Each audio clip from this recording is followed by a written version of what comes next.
আপোনাৰ ল'ৰাটোৰ নাম কি আছিলে? ছায়েদ আলী। ছায়েদ আলী। ঘৰ ক'ত আছিলে? 3 নম্বৰ বৰুৱাজাৰ। কি হৈ ঢুকুৱা বুলি আপোনালোকে কয়? আমি কালি খবৰ পাইছোঁ ইয়াৰ পৰা ফোন কৰিছে, জ্বৰ উঠিছে মেডিকেলত। ইয়াৰ পৰা মানে ক'ৰ পৰা? এই মঙলদৈ জিলাৰ পৰা। কোনে ফোন কৰিছে?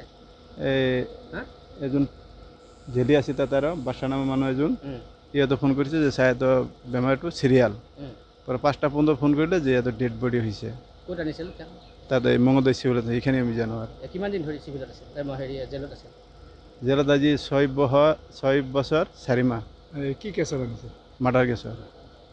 নামটো কি আছিলে? ছায়েদ আলী। ঘৰটো ক'ত? গাঁওখনৰ নাম কি? 3 নম্বৰ বৰুৱাজাৰ।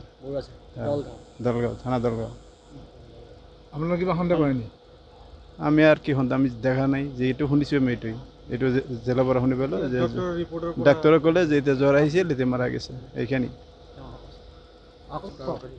তাৰমানে মোৰ খুৰাৰ ল'ৰা হয় ছায়েদ আলী। এখেত মানে 7 বছৰ ধৰি আপোনাৰ মঙলদৈ জেলত আছে। তো হঠাৎ মানে জেলৰ কৰ্তৃপক্ষই সেইদিনাখন কালি ৰাতিত ফোন কৰিছিলে আমাক যে আপোনালোকৰ সন্ধিয়া ফোন কৰিছিলে। ফোন কৰি কৈছে যে আপোনালোকৰ মানুহটো মাৰা গৈছে, তো আহিব আপোনালোকে কালি ৰাতি 8টা বজাত। তো আজি সেইমতে আমি আহিলোঁ 8টামান বজাত। আহি আমি জেলৰ কৰ্তৃপক্ষক লগ ধৰিছিলোঁ, সুপাৰিনটেণ্ডেণ্ট ছাৰক লগ ধৰিছিলোঁ। এখেতে কৈছে যে কালি হঠাৎ কৰি মানে জ্বৰ উঠিছিলে, তো জ্বৰ উঠাত আমি মঙলদৈ চিভিল হস্পিটেলত পঠাইছোঁ আৰু তাতে মানে মৃত্যু হয় আৰু।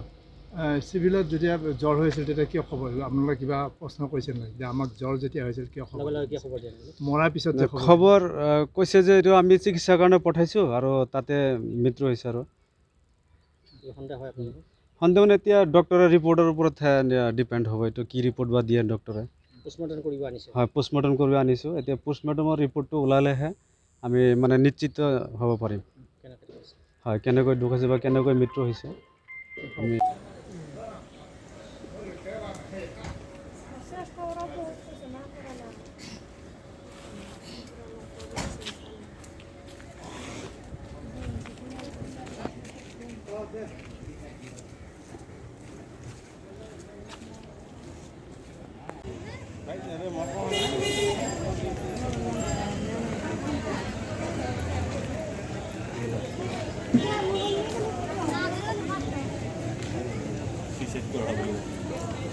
সুইচাইড বুলি ক'লে তেতিয়া ভয় লাগব।